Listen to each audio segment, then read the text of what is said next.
Selamat pagi, saudaraku yang baik. Pengalaman bersama Tuhan senantiasa memberi kekuatan kepada kita. Pagi ini pun kita merasa pengalaman indah dengan Tuhan. Setelah istirahat malam, Tuhan memberi hari yang baru. Firman Tuhan yang menjadi landasan renungan kita. Yesaya 40 ayat 1 dan 2. Hiburkanlah umatku. Demikian firman Allah. Tenangkanlah hati Yerusalem dan serukanlah kepadanya bahwa perhambaannya sudah berakhir, bahwa kesalahannya telah diampuni. Sebab ia telah menerima hukuman dari tangan Tuhan 2 kali lipat karena segala dosanya. Saudaraku, kita bisa membedakan berbagai rasa yang kita kenal. Ada rasa getir, manis, asin, tanpa rasa atau tawar. Atau ada rasa lain yang jarang disukai orang, yakni rasa pahit. Apa saja yang pahit identik dengan tidak enak dan tidak disukai. Tidak heran makanan atau minuman pahit tidak disukai. Termasuk pengalaman-pengalaman yang diberi label pahit. Langkah orang yang merindukannya. Jika yang pahit itu berkaitan berupa minuman, tentu solusinya mudah. Tambahkan gula, selesai. Rasa pahitnya akan berkurang. Di masa pandemi COVID-19, ada banyak pengalaman hidup yang diberi label kepahitan.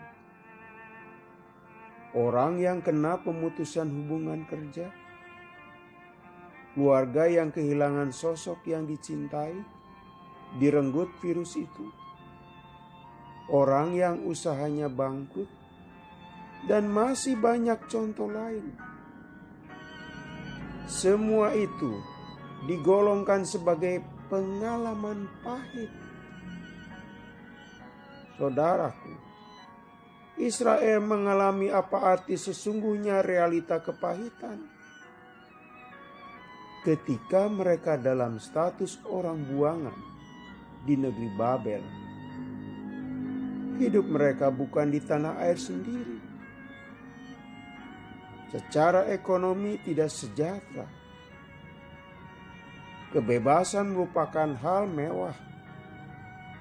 Hidup dalam penguasaan bangsa lain. Pendeknya, hari-hari yang mereka jalani tidak ideal. Firman Tuhan tadi menyatakan kabar baru sekaligus kabar baik bagi umat Tuhan. Ada perubahan nasib diberitakan Nabi Yesaya bahwa umat itu tidak lagi sedih oleh kepahitan yang selama ini membelit mereka. Mengapa? Karena Tuhan mengakhiri masa pembuangan. Mereka akan kembali ke kampung halaman. Saudaraku, kita tahu mereka menjalani pembuangan ini ada sebabnya. Dan itu berangkat dari perilaku mereka yang buruk. Maka Allah menjatuhkan bentuk hukuman atas mereka. Dibuang jauh-jauh dari negerinya sendiri. Kepahitan hidup mereka tidak bisa dipisahkan dari kekeliruan yang mereka perbuat. Kepahitan merupakan buah kegagalan sebagai orang beriman.